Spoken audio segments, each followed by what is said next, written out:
Assalamualaikum warahmatullahi wabarakatuh.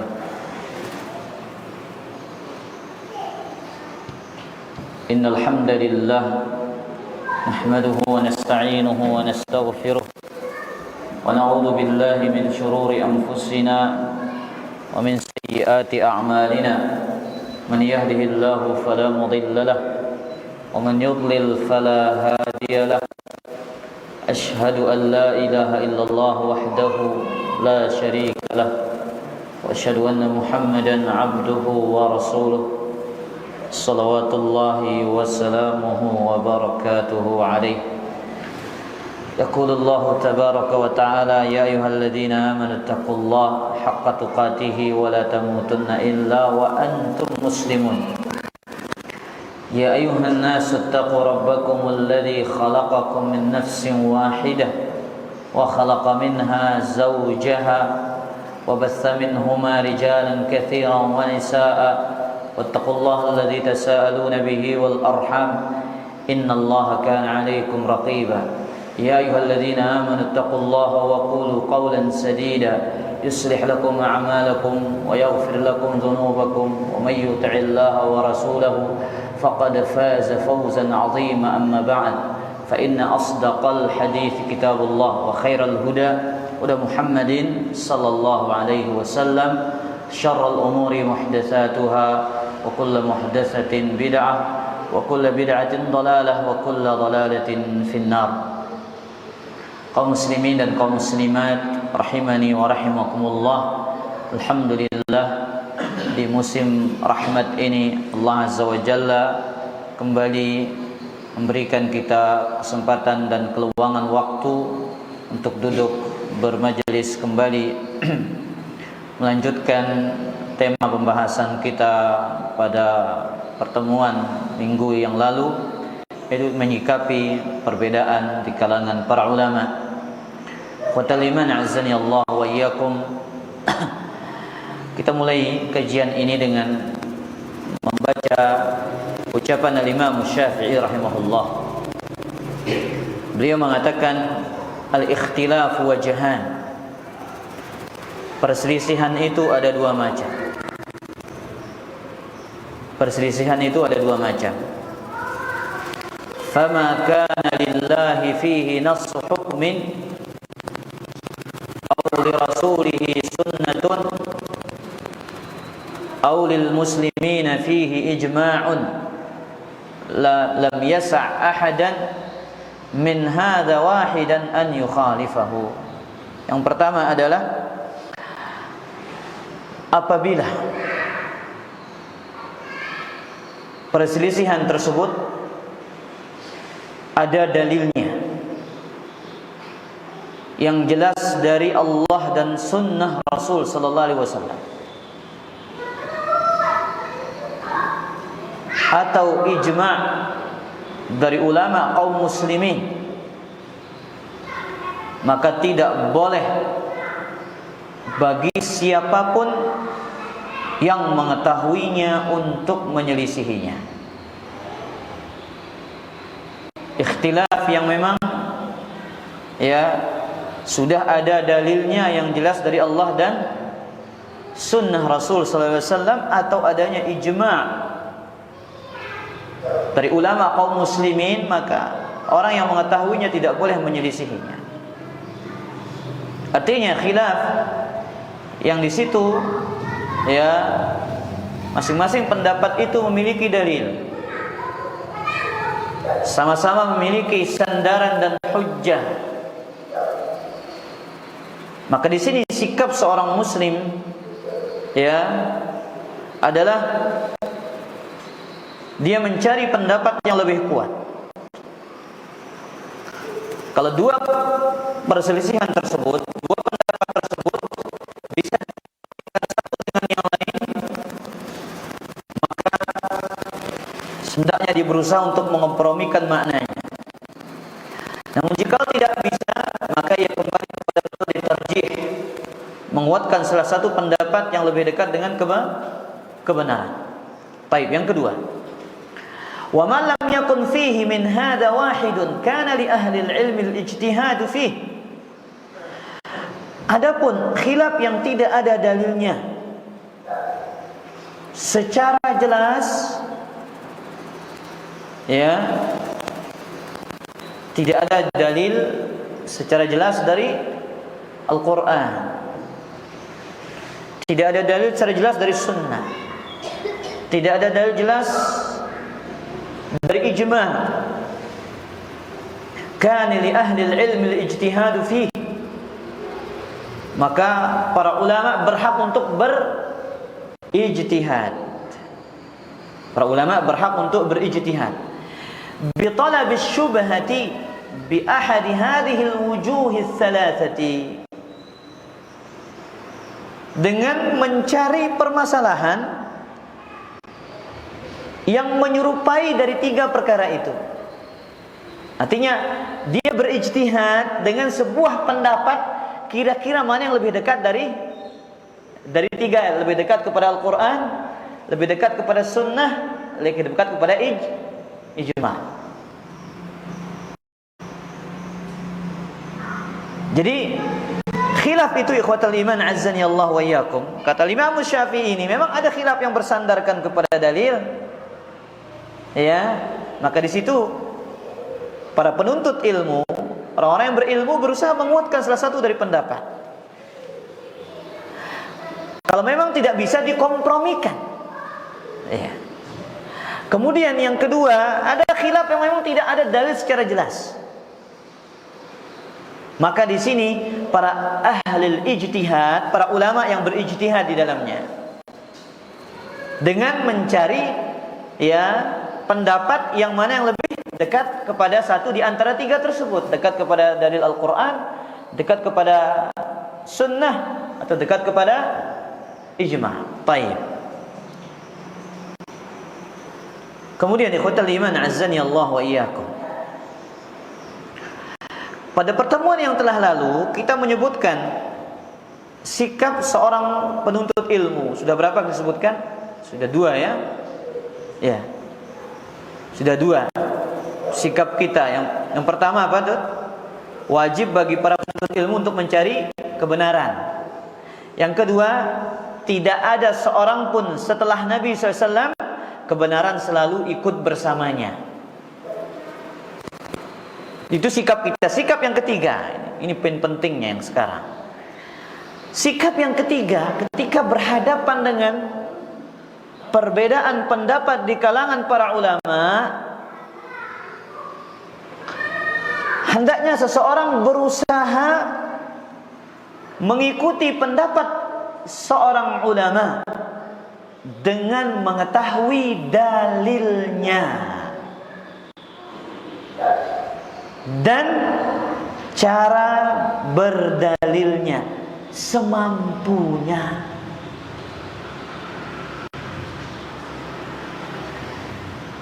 Sudah saya contohkan kemarin, ya.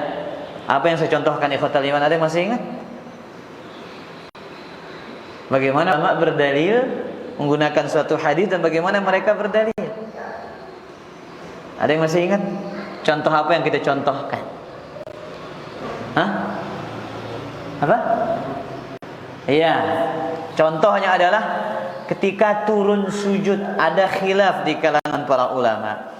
Apakah turun dengan tangan ataukah dengan kedua lutut? Baik. Allah Azza wa Jalla mengatakan dalam surat An-Nisa ayat ke-59, ya ayyuhalladzina amanu athi'ullaha wa athi'ur rasul wa ulil amri minkum. Wahai orang-orang yang beriman, taatlah kepada Allah dan taatlah kepada Rasul dan ulul amri di antara kalian. Para ulama mentafsirkan apa maksud ulil amri? Al-umara wal ulama, para pemimpin dan para ulama. Fa in tanaza'tum fi syai', jikalau kalian berselisih dalam suatu perkara, farudduhu ila Allah war Rasul, kembalikanlah kepada Allah dan Rasulnya. In kuntum tu'minuna billahi wal yaumil akhir, jikalau kalian benar-benar beriman kepada Allah dan hari akhir. Ini sikap. Ini prinsip yang Allah telah terangkan di dalam nas Al-Qur'anul Karim. Kalau terjadi perselisihan, kembalikan kepada Allah dan Rasulnya. Kembalikan perselisihan itu. Ini pendapat ulama mengatakan begini, ini pendapat ulama mengatakan begini. Terjadi perselisihan dan perbedaan. Mana yang lebih dekat kepada pendapat? Mana yang lebih dekat kepada Al-Quran? Mana yang lebih dekat kepada Sunnah? Maka itulah yang kita jadikan sebagai pedoman dan prinsip kita di dalam beramal dan melakukan ketaatan. Oh, ini pendapat sesuai dengan hadis Nabi SAW. Dan ini penjelasan para ulama tentangnya. Baik. Kemudian ikhwatal iman azzani Allah wa iyyakum.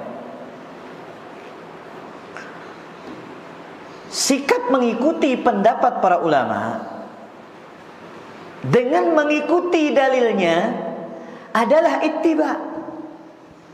Saya ulang. Sikap mengikuti pendapat para ulama dengan dalilnya itu yang disebut apa? Al-ittiba'.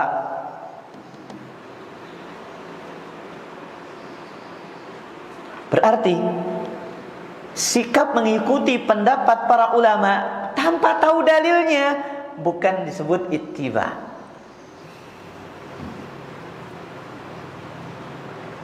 Ucapan Ibnu Qayyim dalam kitab I'lamul Muwaqqi'in dan dalam kitab Masail al-Imam Abi Dawud, apa kata beliau? Wa qad farraqa Ahmad baina at-taqlid wal ittiba'. Al-Imam Ahmad rahimahullah telah membedakan antara ittiba' dengan taklid. Imam Ahmad telah membedakan mana ittiba' dan mana taklid. Faqala Abu Dawud sami'tuhu yaqul. Imam Abu Dawud mengatakan, aku mendengar Imam Ahmad berkata, al-ittiba' ittiba' ialah an yattabi'a ar-rajul ma jaa'a 'anil nabi sallallahu alaihi wasallam. Ittiba' itu adalah mengikuti yang datang dari Nabi sallallahu alaihi wasallam. Rasul adalah sumber hujjah, sumber dalil. Wa an ashabihi, mengikuti yang datang dari sahabatnya. Summa huwa min ba'du fit tabi'ina mukhayyarun. Kemudian mengikuti pendapat yang datang dari kalangan tabi'in yang boleh dipilih. Ini ittiba', sikap beragama. Prinsip Ahlus Sunnah yang senantiasa didengungkan oleh Ahlus Sunnah, al-ittiba', yaitu mengikuti suatu pendapat disertai dengan ma'rifah, mengetahui hujjah dan dalilnya.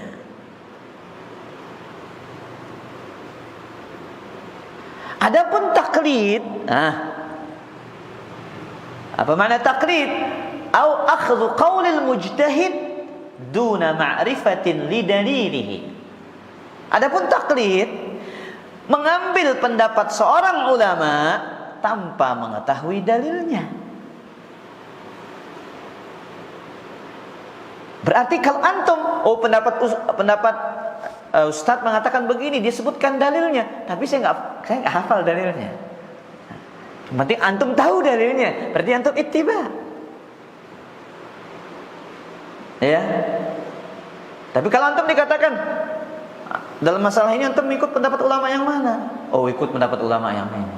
Tahu dalilnya? Ini toh dengar dalil. Pernah saya dengar dalilnya. Maka ini disebut apa? Taklid. Baik. Kita lanjut.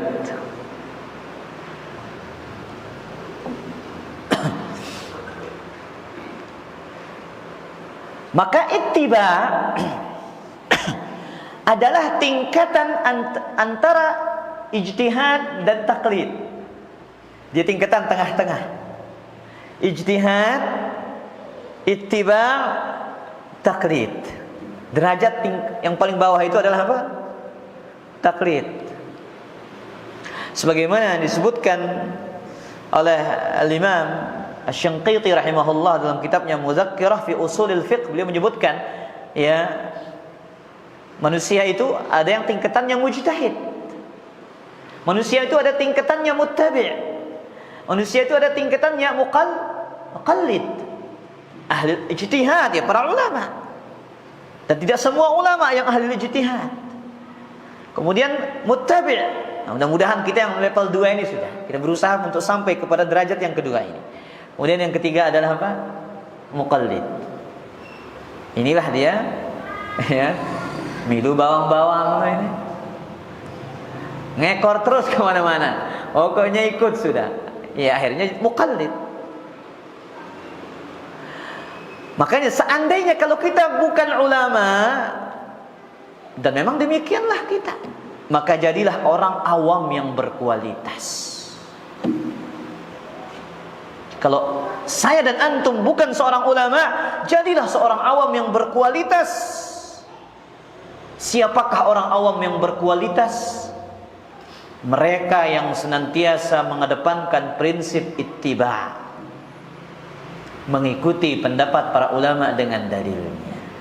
Inilah awam berkualitas tinggi.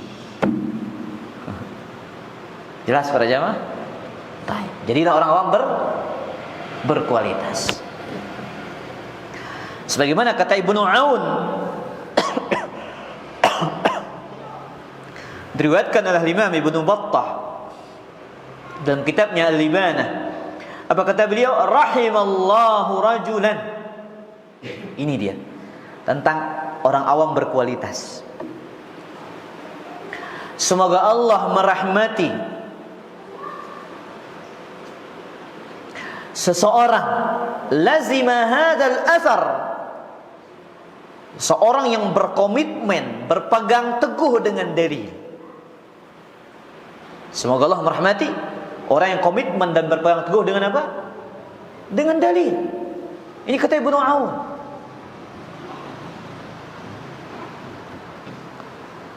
Maka tatkala orang berpegang teguh dengan pendapat tanpa ia tahu dalilnya, atau hanya sebagai pengekor hawa nafsu, atau sebagai orang yang fanatik, tambah lagi buta fanatiknya, maka sungguh mereka adalah orang-orang yang jauh dari prinsip yang sebenarnya. Lihat kata Ibnu Aun, semoga Allah merahmati seseorang yang berkomitmen kepada dalil. Wa in istasqalahu wastabta'ahu. Lihat ikhwatul iman. Ya, meskipun asar itu, dalil itu berat bagi dia. Meskipun apa? Dalil itu berat bagi dia dan menghambat kehidupannya. Ya, kadang memang dalil ini berat para jamaah. Kita punya bisnis, oh ternyata dalil datang. Ya, bahasanya dipupuk pandi kita sama dalilnya itu. Ya. Kita udah asik dengan pekerjaan kita, profesi kita itu. Tahu-taunya dalil datang hujjah yang terang benderang sebagaimana terangnya matahari di siang bolong. Kemudian tiba-tiba menjadikan kita menganggap dalil itu berat, sulit, menghambat kehidupannya. Maka tapi dia berusaha untuk mengikuti dalil itu, maka dialah orang-orang yang dirahmati oleh Allah Azza wa Jalla. Jelas para jamaah? Baik. Prinsip yang keberapa? Yang keempat,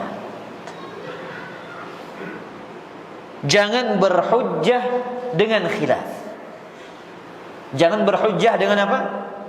Dengan khilaf. Ketika kita berhadapan dengan khilaf, jangan mengatakan bahwasanya khilaf itu sendiri adalah hujjah, adalah dalil.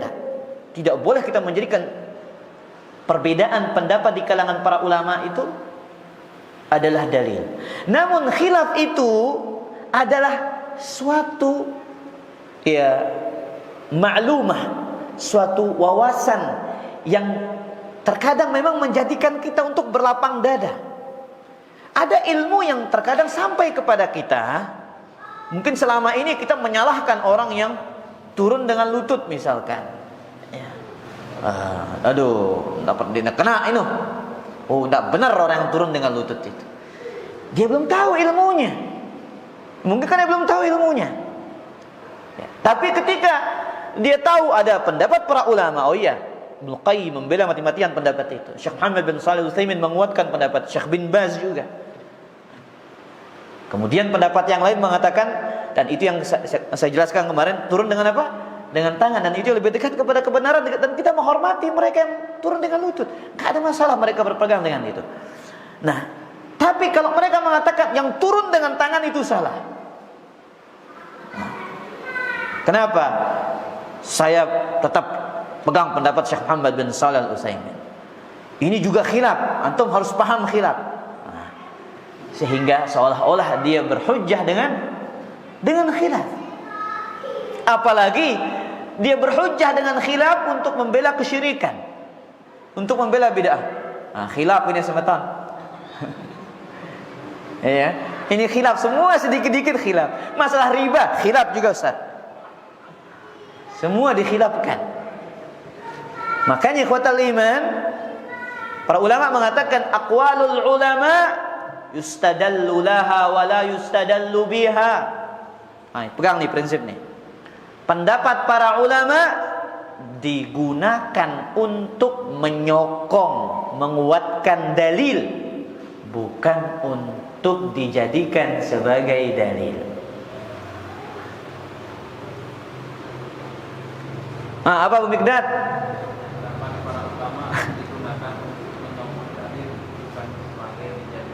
Masya Allah. Meskipun pedang-pedang lagu damai ilmu mereka. Mau wahyu.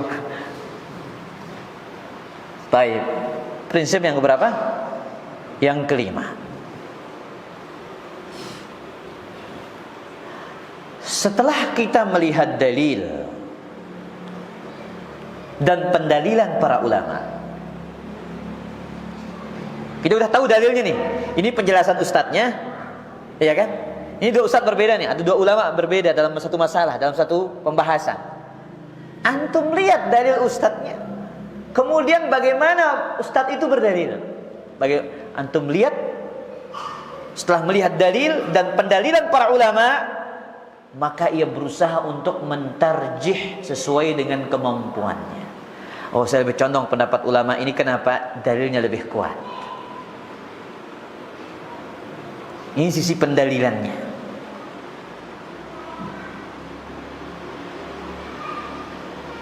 Baik.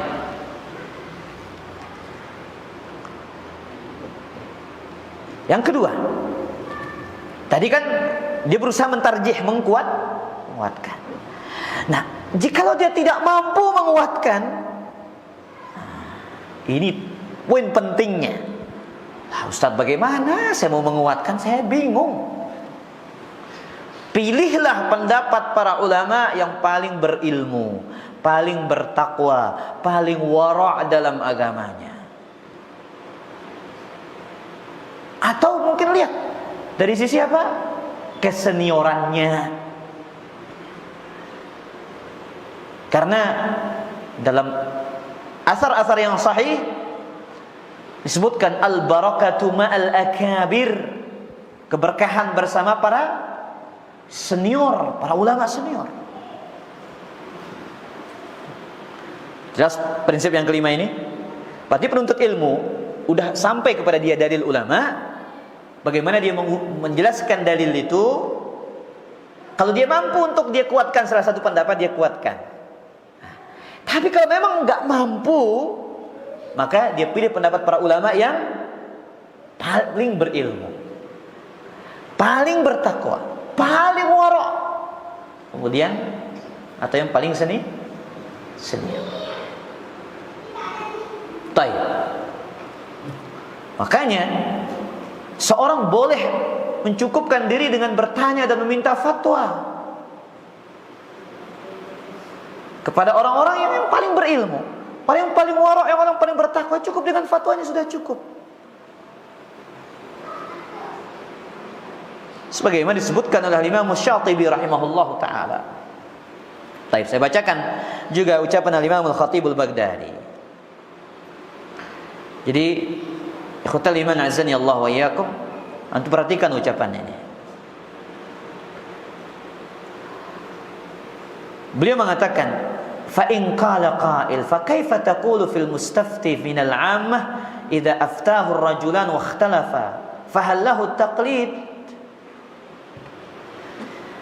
Ini pertanyaan yang diajukan kepada Al-Khatib Al-Baghdadi. Jikalau ada orang yang mengatakan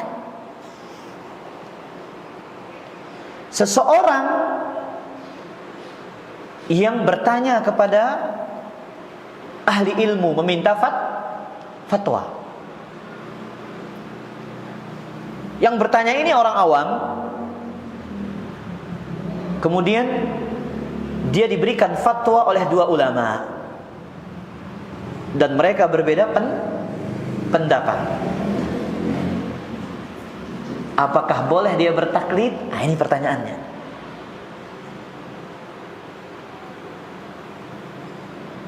Insyaallah hadza ala wajhain. Insyaallah permasalahan ini ada dua kondisi. Secara sederhananya begini. Ya, Salmin datang kepada dua ustaz. Dia bertanya, ustaz yang mengatakan, oh saya berpendapat ini nggak boleh. Pendapat yang satu mengatakan, oh boleh. Bingunglah Salmin. Ya. Maka di sini ada dua kondisi kata beliau. Ahaduhuma idza kana al-'am yattasi' aqluhu wa yakmul fahmuhu. Idza aqala an yaqil wa idza fahima an yafham fa alaihi an yas'ala al-mukhtalifain an madhabihim wa an hujajihim fayakhudhu bi arjahiha 'indahu. Kondisi yang pertama, kalau yang awam bertanya ini ya, dia punya pemahaman yang bagus, ya, punya wawasan yang bagus, maka hendaklah dia bertanya kepada dua ulama tersebut yang berselisih tersebut masing-masing tentang dalil mereka. Tanya dalilnya. Tanya apa? Dalil mereka. Fayakhudhu bi arjahiha indahu. Kemudian dia mengambil pendapat yang lebih kuat. Setelah saya perhatikan pendapat ustaz ini yang lebih kuat. Ingat para jamaah, bukan karena idola, tapi memang karena murni antum lihat sisi pendalilan, bagaimana dia memaparkan dalil itu. Baik, yang kedua, fa in kana aqluhu lam yanqus an hada wa fahmuhu lam yakmul lahu wasi'hu at-taqlid li afdalihima indahu. Nah, ini dia. Kalau dia enggak punya wawasan, kurang kecerdasan, kurang pemahaman, maka boleh bertaklid mengikuti pendapat dari salah satu yang lebih utama dari keduanya. Berarti yang diikuti yang lebih apa? Yang lebih berilmu, yang lebih utama. Baik. Prinsip yang keberapa? Yang keenam.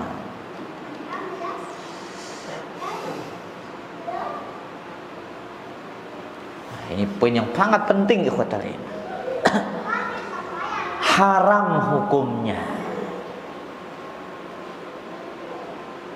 apabila seseorang yang telah mengetahui kebenaran, seorang talibul ilm, dia tahu kebenaran yang ada pada seorang ulama karena hujjah dan dalil yang ia bawakan. namun ia mengambil pendapat ulama yang lebih dia idolakan, maka ini adalah fanatik yang tercela. Kenapa ikhwatal iman? Dia meninggalkan dalil, kemudian mengikuti sosok idola, person yang dia elu-elukan, yang dia menjadi fans terberatnya. Oh, ngefansnya bukan ngefans ringan, fans berat. Ya. Pokoknya kalau yang itu yang berfatwa, kata orang Arab, fa'al ar-ra'si wal 'ain. Siap gerak. Ya. Belum dia tidak paham dalilnya. Pokoknya kalau ustadz yang dia idolakan berfatwa, oh sudah.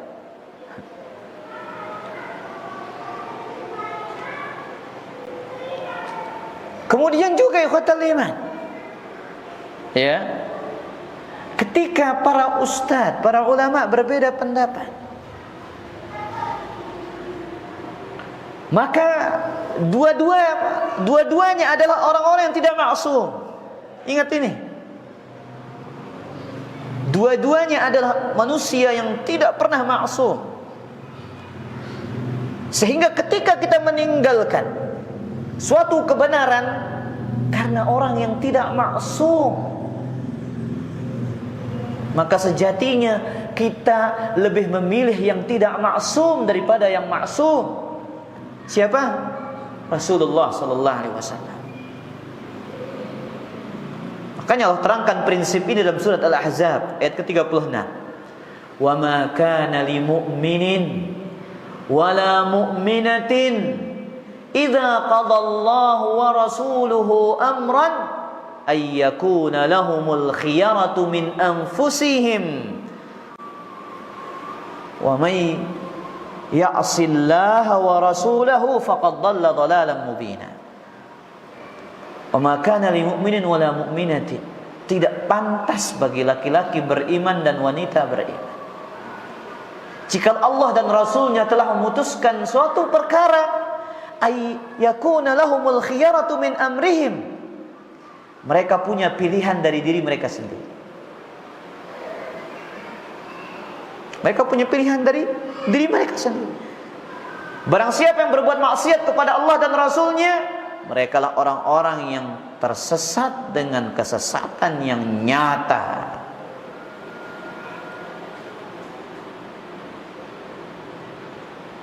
Maka ikhwatal iman azzani Allah wa iyyakum,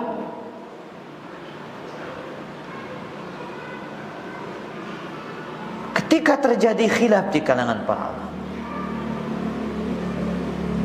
kemudian khilaf itu memiliki hujjah yang sama-sama kuat, jangan sampai itu menjadikan timbulnya perpecahan. Jangan sampai apa? Itu menimbulkan perpecahan. Satu memusuhi yang lain. Kita ini gak sadar, terkadang kita terjerat dengan jeratan-jeratan hizbiyah. Mana jeratan-jeratan hizbi?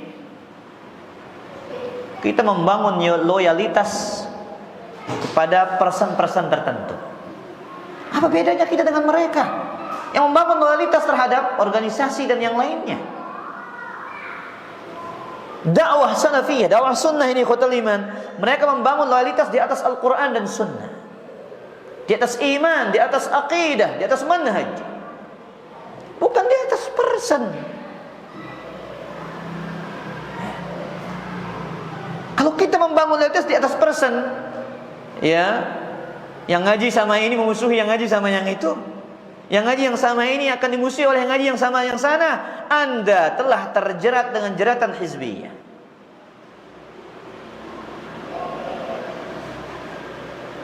Tidak ada masalah ikhwatal iman kalau terjadi perbedaan pendapat.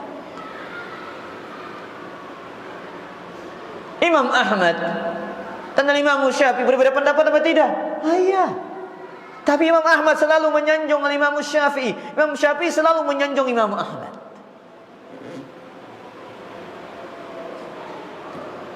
Kalau kita sebutkan kisah ikhwatal iman, sangat banyak kisah, saya nukilkan di sini. Disebutkan oleh Syekh As-Sadhan dalam kitab Ma'alim fi Tariq Talabil Ilm. Beliau menukilkan riwayat dari Al-Imam Ibnu Abi Dunya dalam kitabnya As-Samt tentang diam. Jadi Khalid bin Walid dan Sa'ad bin Abi Waqqas ada kelas, ada khilaf di kalangan mereka. Jadi jangan heran para sahabat terjadi khilaf. Namun ketika para sahabat khilaf, apa sikap antum? Idza dzukira ashabi fa amsiku. Jika disebutkan khilaf di kalangan para sahabatku, jaga mulut kita, jaga lisan kita. Terjadi apa? Khilaf di antara Sa'ad bin Abi Waqqas dan Khalid bin Walid. Kemudian datanglah seseorang, fadhaba rajulun yaqa fi Khalid 'inda Sa'ad. Ini terkadang memang ada jenis manusia seperti ini yang kurang ajar. Dia datang kepada Sa'ad bin Abi Waqqas menyebutkan keburukan dan mencela Khalid bin Walid. Tapi lihat, apa sikapnya Sa'ad? Uskut, diam kamu. Padahal Sa'ad punya masalah dengan Khalid. Tapi lihat apa katanya? Diam kau. Innama bainana lam yablugh fi dinina. Perselisihan yang terjadi antara saya dan Khalid tidak pernah kami bawa-bawa ke ranah agama kami. Apa terjadi di antara saya dan Khalid tidak sampai apa? Terbawa ke dalam masalah apa? Agama kami. Padahal lelaki ini apa yang diinginkan ikhwatal iman? Ingin puas. Merasa puas mencela Khalid bin Walid karena dia tahu ada perselisihan dengan siapa? Sa'ad bin Abi Waqqas. Dikira Sa'ad akan mendukung dia gara-gara Sa'ad radhiyallahu anhuma punya masalah dengan Khalid bin Walid. Tapi mereka orang bertakwa. Jadilah orang-orang bertakwa terkala terjadi perselisihan. Mereka kaum atqan nas, orang yang paling bertakwa radhiyallahu anhu. Perselisihan yang terjadi di antara mereka tidak menyeret mereka untuk saling memusuhi di dalam agama. Makanya Imam Syafi'i berselisih dengan ulama yang ada di masanya. Siapa? Yunus As-Sadafi.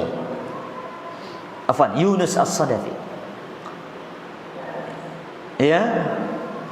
Kata Yunus ini, ikhtalaftu ana wasy-Syafi'i fi mas'alatin. Saya terjadi perbedaan pendapat dengan saya dan Imam Syafi'i dalam suatu masalah. Faftaraqna, kemudian kami berpisah, wa talaqaina ba'da dzalik, kemudian kami bertemu. Kemudian Imam Syafi'i menggenggam tanganku mengatakan, ya fulan, ayamna'una idza ikhtalafna fi mas'alatin an nakuna ikhwanan. Jangan sampai gara-gara kita berbeda pendapat dalam satu pembahasan ini, kemudian itu akan mencegah kita menjadi orang-orang yang bersaudara. Kata Yunus As-Sadafi, fama ra'aitu a'qala minhu. Aku enggak pernah melihat orang yang lebih cerdas dan berakal dari Imam Syafi'i.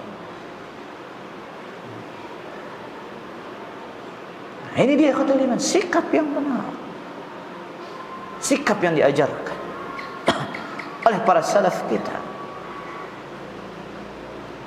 Makanya Imam Ahmad sangat memuliakan Imam Syafi'i. Padahal kita tahu banyak sekali pendapat-pendapat Imam Ahmad yang berbeda dengan Imam Syafi'i. Masalah menghadiahkan pahala. Imam Ahmad mengatakan sampai, Imam Syafi'i mengatakan tidak sampai. Tapi lihat, disebutkan kisah dalam Syiar A'lamin Nubala. Suatu ketika Imam Ahmad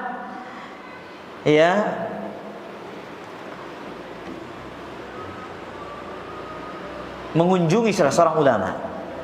Imam Ahmad mengunjungi salah seorang ulama. Tiba-tiba Imam Syafi'i lewat pakai baglah. Anak perkawinan keledai dan kuda. Jadi dia minta izin kepada ulama itu, dikejar Imam Syafi'i sama Imam Ahmad. Kemudian ketika berhasil menyusul, Imam Ahmad bertanya tentang beberapa masalah dan minta fatwa kepada kalian.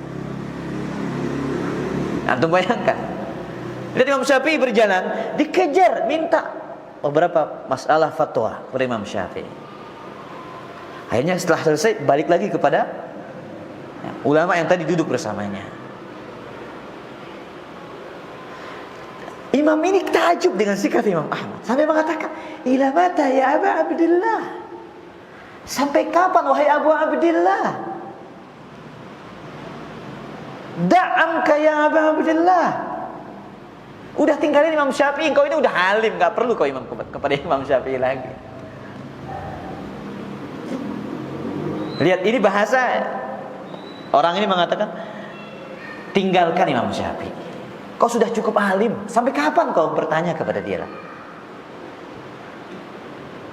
Lihat ikhwatal iman. Apa jawaban Imam Ahmad? Jadi laki-laki ini seolah-olah ingin meremehkan siapa? Imam Syafi'i.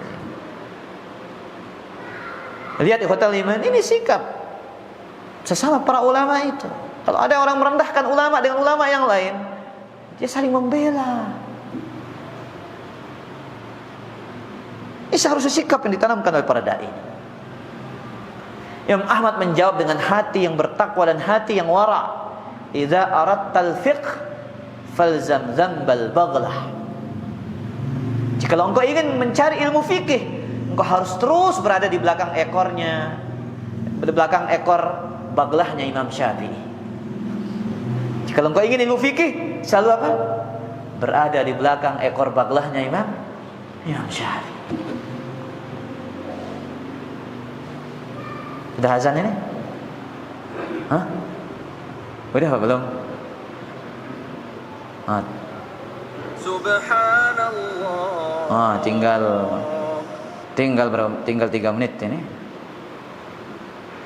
Nah, itu waktu saya salah apa enggak? Tinggal 2 menit. Baik. Kemudian ikhwatal iman, Azzani Allah wa iyyakum.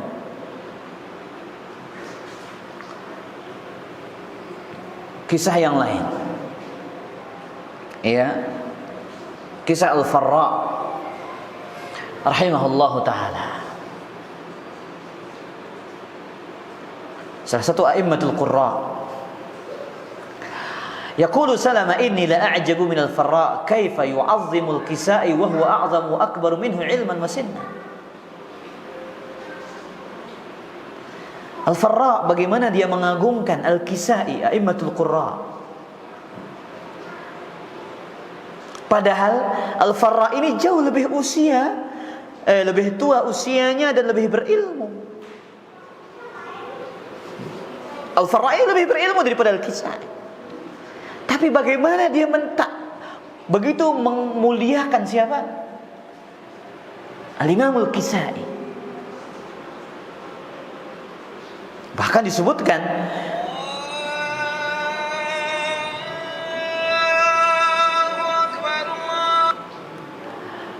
bagaimana Imam Al-Farra ini ketika menyampaikan majelis, dia selalu sebutkan kebaikan-kebaikan ya Pak Al-Kisa'i.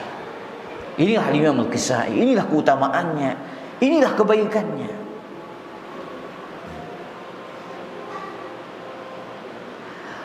Maka ikhwatal iman azzani Allah wa iyyakum, ini menunjukkan kepada kita, di antara para ulama itu mereka saling mengagungkan satu sama lain, meskipun terjadi di antara mereka apa? Perbedaan pendapat. Nah, kita ini bukan ulama, ya, tapi kita yang saling gigit satu sama lain, saling dengki dan saling bermusuhan satu sama lain. Bahkan yang lebih mengerikan apabila seorang murid memusuhi memusuhi gurunya. Maka tatkala seorang murid memusuhi gurunya, dia musuhi ilmu yang dibawa oleh gurunya. Sallallahu alaihi wasallam. Maka ini dia ikhwatal iman, ya, yang bisa saya sampaikan. Masih banyak ya poin-poin yang lainnya yang sebenarnya ada tulisan yang bagus masalah ini. Kalau tidak salah tulisannya Ustadz Abu Ubaidah Yusuf As-Sidawi. Kalau tidak salah judul kitabnya itu Fiqih Ikhtilaf. Ya. Kalau tidak salah ada, mungkin PDF-nya mungkin antum bisa searching di googling di media-media, mungkin ada di sana. Ini kitab yang bagus untuk sebagai referensi antum. Ya. Kemudian ikhwatal iman, terakhir kita katakan, ya, kita ini akan ditanya oleh Allah tentang ittiba kita kepada Nabi SAW, bukan ittiba kita kepada para ulama. Kata Syekhul Islam Ibnu Taimiyah, "Lau khalafal 'abdu jami'al khalq." Jikalau sekiranya seorang hamba menyelisihi semua makhluk,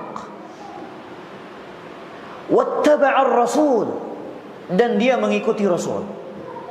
Jikalau sekiranya seorang hamba menyelisihi seluruh makhluk dan ia mengikuti Rasulullah SAW, ma sa'alahu Allah an mukhalafati ahadin. Allah tidak akan pernah bertanya tentang perselisihan dia kepada siapapun. Allah tidak akan pernah bertanya penyelisihan dia kepada siapapun. Jadi kita akan ditanya tentang ketaatan kita kepada Rasul sallallahu alaihi wasallam. Maka ikhwatal iman, ya, inilah beberapa sikap yang benar dalam menyikapi perbedaan pendapat di kalangan para ulama. Ya, kita menyebutkan sikap ini bukan berarti kita merendahkan para ulama. Ya, jangan salah difahami kajian ini. Ya, kita tidak mungkin sampai ke level para ulama. Kita nggak akan mungkin tahu kebenaran tanpa para ulama, karena mereka menjelaskan dalil. Tapi kita juga punya prinsip yang diajarkan sendiri oleh para ulama. Apa itu ikhwatal iman? Prinsip tidak boleh taklid kepada mereka fanatik buta, sebagaimana kata Imam Ahmad, la tuqallidni wa la tuqallid Malikan wa la Syafi'i wa la Al-Auza'i, khudhu min haitsu akhadhu. Jangan taklid kepada saya, jangan taklid kepada Malik, jangan taklid kepada Imam Syafi'i, kepada Al-Auza'i, ambil dari mana mereka mengambil. Silakan azan.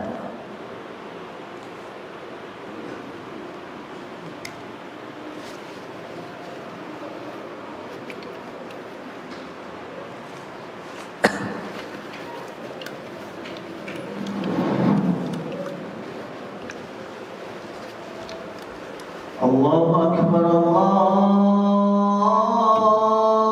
Akbar, Allahu Akbar.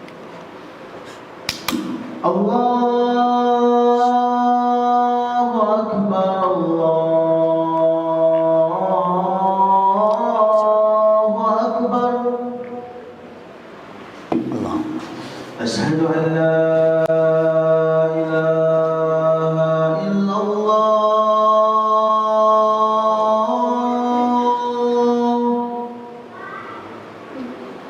أشهد أن لا إله إلا الله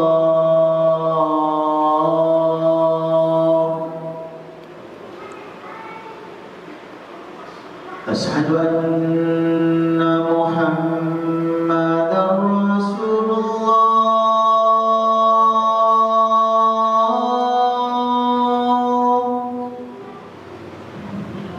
أشهد أن محمد رسول الله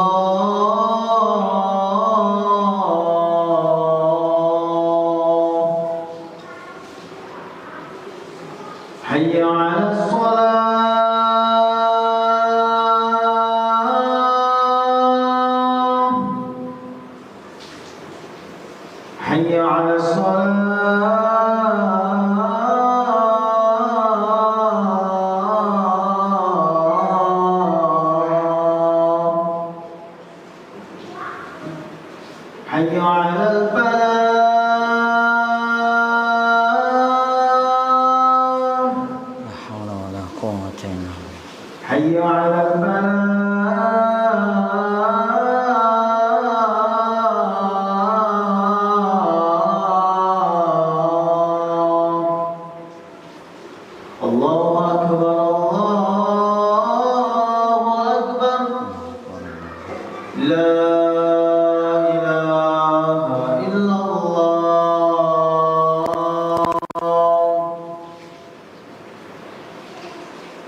Alhamdulillah wassalatu wassalamu ala Rasulillah wa ala alihi wa ashabihi wa man tabi'a huda, amma ba'd. Silakan ada yang bertanya.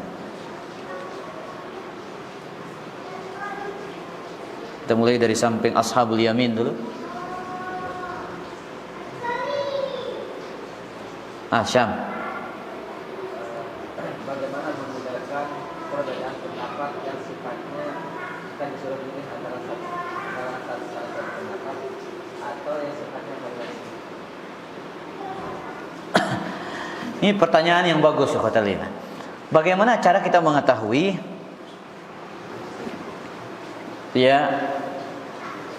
pendapat itu bersifat variasi dan bersifat kontradiksi?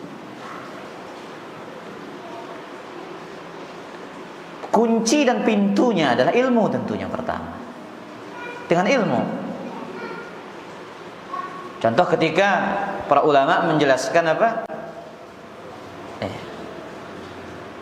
Cara mengangkat tangan. Apakah sejajar dengan pundak dan daun telinga? Kedua-dua hadisnya sahih. Dan para ulama tidak mengatakan terjadi perbedaan di kalangan mereka tentang masalah itu. Kemudian juga cara takbir. Ada yang Allahu Akbar samaan dengan angkat tangan, ada yang angkat tangan dulu baru Allahu Akbar, ada Allahu Akbar dulu baru ngangkat tangan. Semua dalilnya sahih. Nah, mana dalil yang bertentangan? Sebagian mengatakan ini.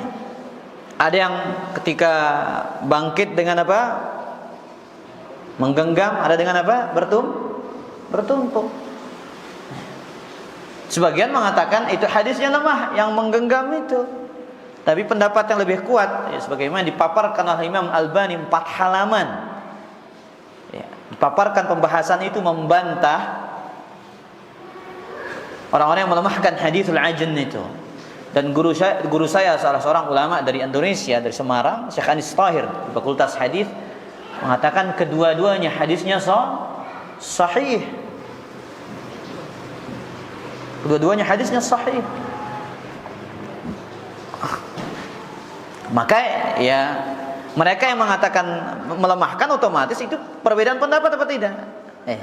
Namun kalau sabit hadisnya sahih, maka itu menjadi sifat yang variasi.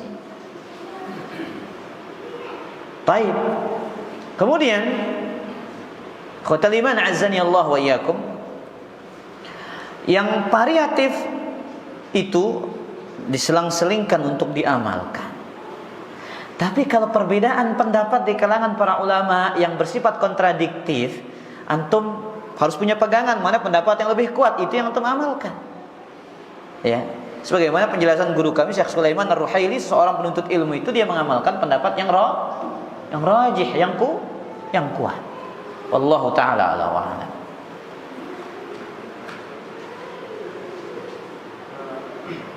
Jika seseorang menisbatkan kepada salah seorang ulama suatu perkara yang tidak pantas, apa yang harus dilakukan oleh seorang yang beriman? Dapat ulama tersebut, dan bagaimana pula jika benar apa yang dinisbatkan kepada ulama tersebut ternyata ucapannya salah? Siapa yang salah? Ucapan ulama itu yang salah. Baik. Jadi ada seorang yang pertama merendahkan ulama. Itu yang pertama kan? Jika terbukti ucapan ulama tersebut, dan bagaimana pula jika benar apa yang dinisbatkan kepada ulama tersebut ternyata ucapannya salah? Baik. Poin yang pertama tadi, bagaimana sikap terhadap yang apa tadi? Kepada salah seorang ulama suatu perkara yang tidak pantas. Tidak pantas. Baik. Nisbatkan kepada seorang ulama rabbani sesuatu yang tidak pantas. Maka ikhwatal iman, mereka adalah orang-orang yang berusaha menanduk gunung. Dia mencela para ulama. Namun yang dicela adalah terlalu tinggi untuk ia daki. Makanya para ulama mengatakan, ya natihal jabali liyuklimahu, isfiq ala ra'si wala tushfiq ala jabali. Wahai orang-orang yang ingin menanduk gunung, sayangilah kepalamu, jangan sayangi gunung itu. Coba dia lagak gunung itu pakai kepalanya. Yang hancur gunungnya apa kepalanya? Oh iya, kepalanya dia. Bagaimana dia menisbatkan sesuatu kepada seorang ulama? Makanya lihat, para ulama menyebutkan ucapan luhumul ulama masmumah. Dagingnya ulama itu beracun. Allah akan tampakkan sedikit demi sedikit siapa yang berbicara tentang itu. Kita lihat ada dai yang viral, dia berbicara merendahkan Imam Al-Albani rahimahullah. Tapi sekarang dia jadi bahan olok-olokan. Akan datang ya kota beracun daging para ulama. Orang yang belajar ilmu hadis seperti saya ini khotal lima, yang di kuliah hadis, saya tahu bagaimana juhudnya Al-Imam Al-Albani rahimahullah dalam meneliti hadis. Antum bayangkan nih khotal iman, satu hadis itu misalkan dia punya jalan riwayat 7, satu jalan riwayat 5 perawi, 5 perawi kali 7 berapa? 35. Belum ada perawi yang berbeda pendapat statusnya para ulama di situ. Dia harus teliti semua jalan riwayat itu, kemudian baru dia akan bisa menyimpulkan satu hadis. Imam Al-Albani puluhan ribu hadis yang diteliti. Kemudian ya dia sangat gampang meremehkan siapa? Imam Al-Albani rahimahullah. Maka orang yang belajar ilmu hadis tahu betapa sulitnya menjadi ahli hadis.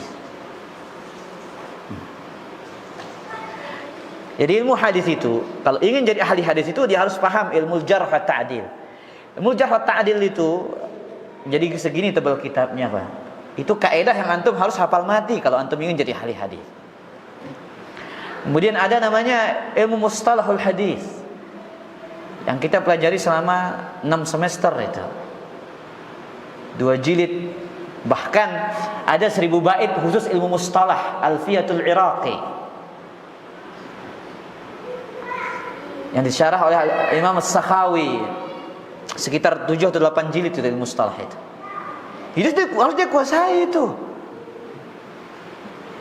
Belum lagi ilmu rijal, ilmu perawi, dia harus paham itu. Jadi nanti kitab hadis itu ada kitab kutubur ruwat, tarajumur rijal, ilmu kutubul jarh wa ta'dil namanya. Yang di situ ada rekomendasi dan celaan bagi perawi. Di situ disebutkan status-status perawi yang ada dalam riwayat-riwayat hadis itu. Kalau antum ingin cari perawi itu, tidak sembarangan. Antum harus paham bagaimana metode penulisnya menyusun kitab itu, baru antum bisa cari perawinya. Enggak langsung buka dapat, enggak. Kalau antum enggak paham cara penulis kitab itu menyusun kitabnya, ya sampai 5 hari antum enggak dapat perawinya.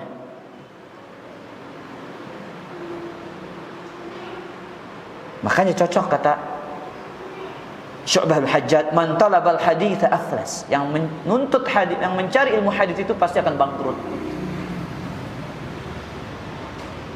Imam Albani saking miskinnya, enggak punya apa-apa, dia keliling di jalan-jalan kota Damaskus itu untuk memungut lembaran, untuk di situ dia bukukan apa yang dia dapatkan.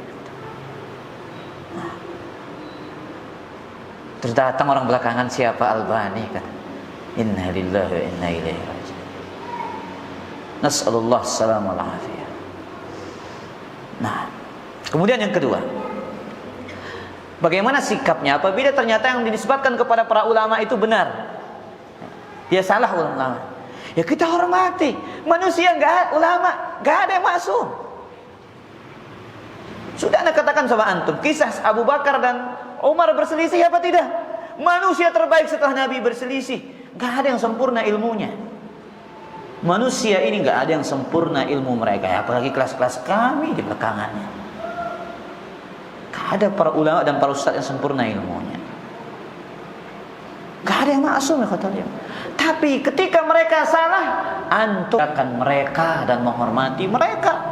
Karena apa? Jasa ilmu. Mereka adalah warasatul anbiya, pewaris para nabi.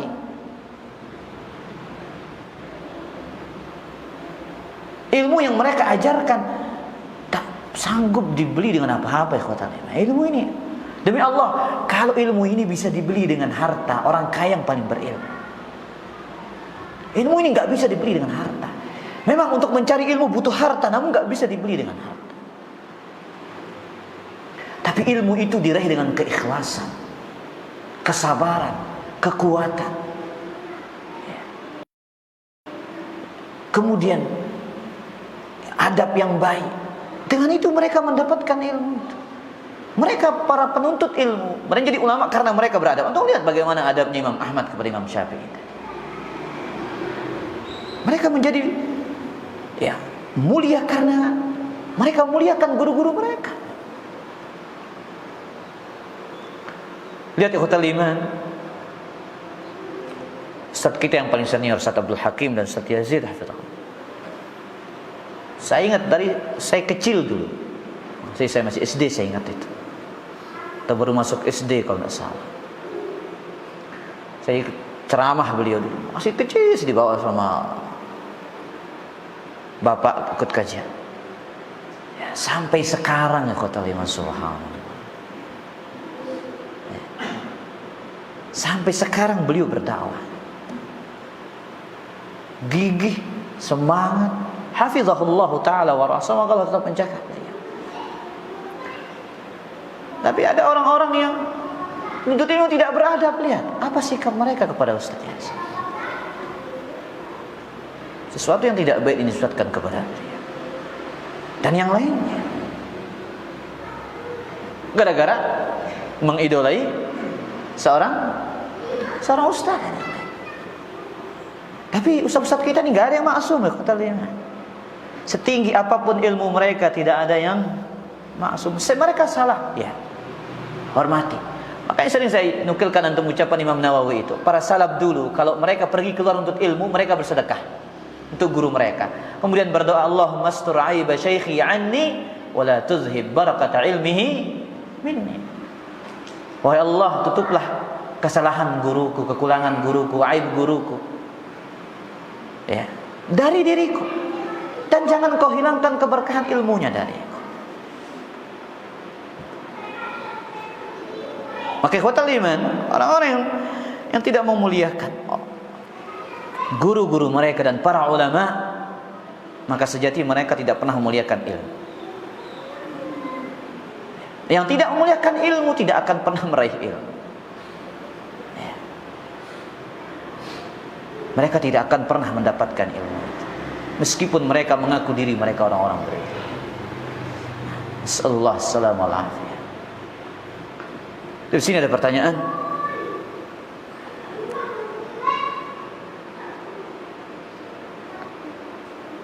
Bagaimana adab bertanya yang benar, Ustaz?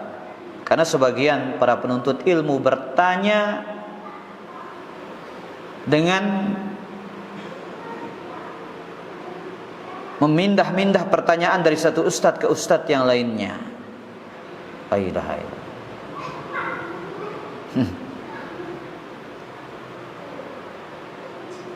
Mohon nasihat. Tahir.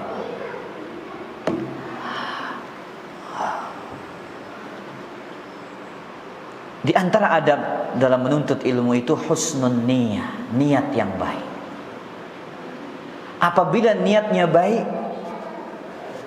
maka dia akan bertanya tentang sesuatu yang baik. Dan ketika dia bertanya dengan niat yang baik.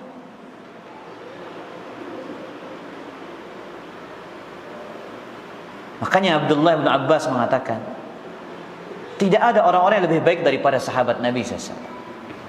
Kanu yas'aluna Rasulullah SAW amma yanfa'uhum. Mereka bertanya kepada Nabi SAW tentang sesuatu yang bermanfaat bagi mereka. Gak ada ceritanya para sahabat itu mereka saling bertanya untuk saling sindir, saling nyinggung. Gak ada ya.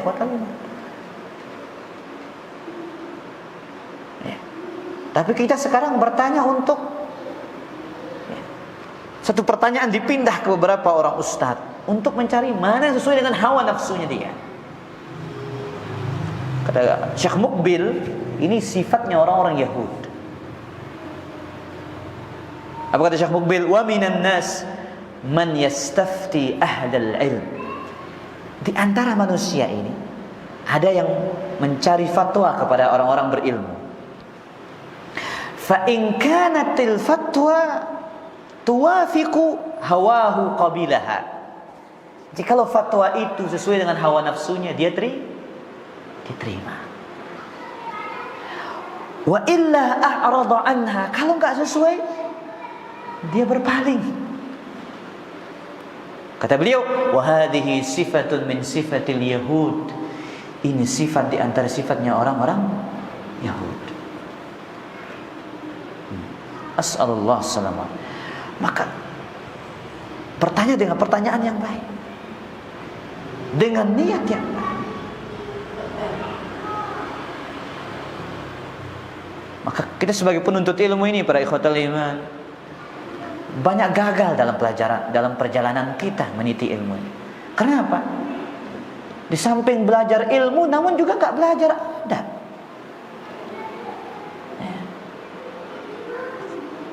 Makanya meskipun antum sempat baca di googling lah, minimal antum googling untuk baca, sempatkan apa adab menuntut ilmu. Jangan sebagai penuntut ilmu itu sekarang kayak karbitan. Bagaimana ikhwatul iman? Belum apa-apa sudah merasa berilmu. Belum apa-apa sudah lebih merasa hebat daripada gurunya. Sehingga dia yang mengatakan fatwa gurunya salah. Gara-gara tidak sesuai dengan hawa nafsu. Saya sering ditanya dulu beberapa permasalahan, digilirkan beberapa ustaz. Dan mengatakan Ustaz Fulan mengatakan demikian. Saya katakan kepada dia, bukan Ustaz yang berbeda pendapat, ulama dulu. Ketika saya ditanya tentang berapa jarak minimal boleh mengqashar salat, Ibnul Munzir dinukilkan oleh Ibnu Hajar 25 pendapat para ulama berapa jarak minimal boleh mengqashar salat. Saya bilang sama dia, antum tidak perlu berhujjah dengan ucapan Ustaz Fulan, tapi antum cari mana pendapat yang lebih kuat. Dan Ibnu Hajar menguatkan pendapat 3 parsakh itu sekitar 15 kilo lebih. Kalau itu suatu urf dikatakan safar, sudah boleh bagi dia untuk mengqashar salat. Itu saya nukilkan bagi antum, saya enggak pernah. Dan saya menguatkan pendapat itu dengan hujjah yang dipaparkan oleh Ibnu Hajar. Ini dalil yang paling jelas dan paling sahih dalam masalah ini. Berapa jarak ini? Itu kata Ibnu Hajar, saya bukan ucapan saya. Ya, terkadang ya untuk ilmu itu harus dikasih begitu. Kadang nyebut-nyebut ustadz yang lain untuk tujuannya kadang ingin mengadu domba. Nasallallahu salamul afiyah. Nah, wallahu taala ala. Demikian kajian kita pada kesempatan ini, bermanfaat. Kurang lebihnya mohon maaf. Atau ada kata-kata yang kurang pas, subhanakallah wa bihamdika asyhadu an la ilaha illa anta astaghfiruka wa atubu ilaik. Assalamualaikum warahmatullahi wabarakatuh. Ahibati fillah, kita akan diberikan bersaf-saf di hadapan Allah Azza wa Jalla. Kata Umar bin Khattab radhiyallahu taala anhu mengingatkan tentang Heinz.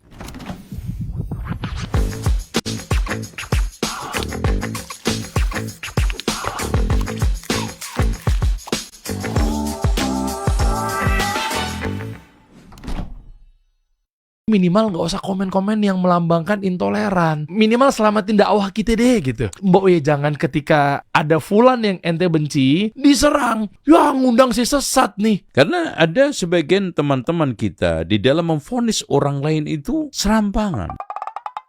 Kita kasih solusi. Assalamualaikum warahmatullahi wabarakatuh, Ustaz Zainal. Ya, waalaikumsalam warahmatullahi wabarakatuh. Masya Allah, semoga Allah selalu jaga antum Ustaz. Amin, amin. Masya Allah. Seperti halnya juga harus menjaga pola pikir pendidikan bangsa kita nih Ustaz. Iya, Wah, karena penting. memang sekarang ini kita disodorkan ketimpangan sosial, Ya, ketimpangan hidup. Makanya kata Profesor Dr. Siti Zuhro, permasalahan bangsa Indonesia ini adalah bukan radikalisme sebetulnya, Tapi ketimpangan sosial akibat tekanan ekonomi global pasca COVID atau pandemi ini. Tuh. ini kita bahas aja sekalian Ustadz ya. Iya. Jadi obrolan ini kita bahas, apalagi sekarang lagi rame tentang intoleran. Iya, betul. Ya kan, jadi ada pendidikan yang disinyalir bahwa sekolah ini nih pendidikannya ini dicap intoleran gitu. Iya, iya. Nah, dulu kan awal-awal kan sempat rame mengenai radikalisme, Iya. ekstrim, fanatik, Iya. ya apapun itulah ya, terorisme. Iya. Tapi sepertinya sekarang udah nggak menjadi familiar lagi, tapi Iya. malah yang ada dikit-dikit. Nah, ini kayak beritanya nih. Waspadai